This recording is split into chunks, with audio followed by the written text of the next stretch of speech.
작은 선행으로 생명을 구원하다.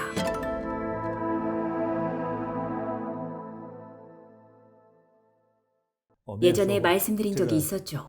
극도로 작아지면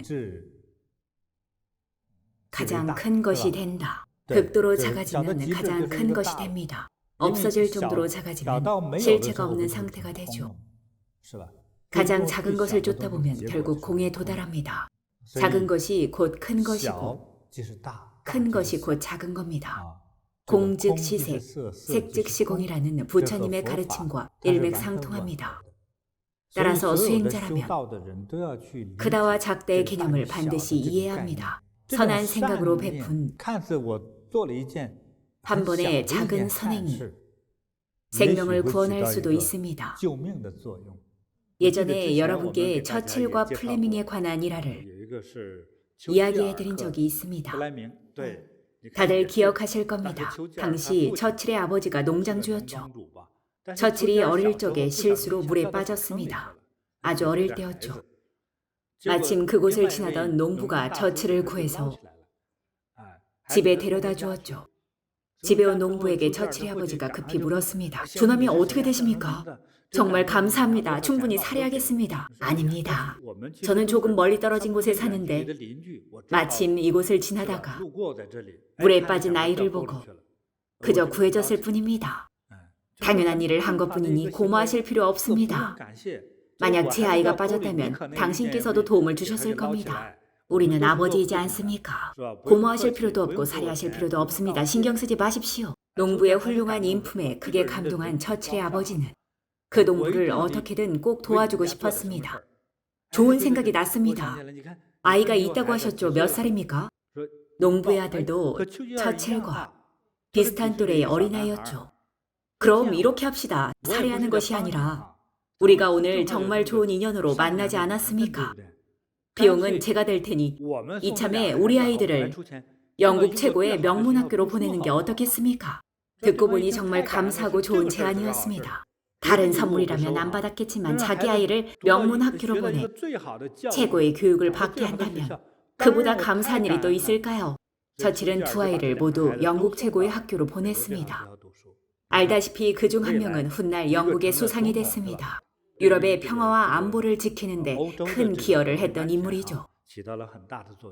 영국 역사상 가장 위대하고 훌륭한 지도자였습니다.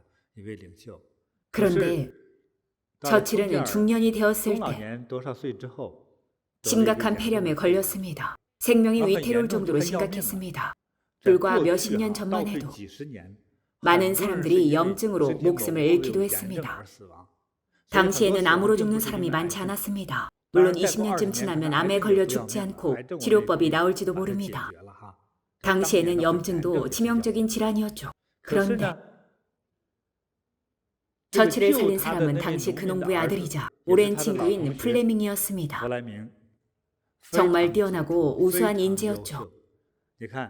처칠의 아버지 덕분에 최고의 교육을 받고 공부하며 이과를 전공한 플레밍은 페니실린을 발명했습니다. 염증을 치료하는 페니실린은 인류 의학사에 큰 획을 그었습니다. 대부분의 염증 치료에 쓰이죠. 오늘 이 자리에 계신 많은 분들이 페니실린으로 염증을 치료한 덕분에 지금까지 생명의 위협을 받지 않았습니다. 의학적으로 정말 위대한 발명이었죠. 덕분에 노벨상을 받았습니다. 페니실린은 지금 살아있는 전 세계인들에게 사용되고 있습니다. 과거에 서로를 도왔던 두 사람이 이처럼 각자의 분야에서 위대한 인물이 될 줄은 상상도 못했죠. 정말 대단하고 감동적인 일입니다. 그러니 작은 선행도 반드시 실천하십시오. 작은 것에서 큰 것을 봐야 합니다. 작은 것이 곧 큰 것입니다. 작은 행동은 심리적 부담도 적습니다. 물에 빠진 아이를 구해주는 행동은 투자처럼 큰 위험을 감수해야 하는 일도 아니고 손쉽게 도울 수 있는 일이죠. 그렇지 않나요? 넘어진 어르신을 보면 그저 부축해드리면 됩니다. 투자도 아닌데 뭐가 걱정입니까? 아주 간단한 일입니다. 자신의 마음, 생각, 잠재의식 속에 늘 이런 자비심을 품고 있다가 남을 도와야 할 때 도우면 됩니다. 제 얘기를 듣고 나서 혹시 내가 돕는 사람이 부자거나 미래의 과학자일 거라고 기대하고 남을 도와서는 안 됩니다. 스스로 남을 돕는 사람이 되어야 합니다. 공경에 처했으니 당연히 돕는 거죠. 이런 습관을 기르세요. 몸이 저절로 반응해야 합니다. 이것이 바로 진정한 자비입니다.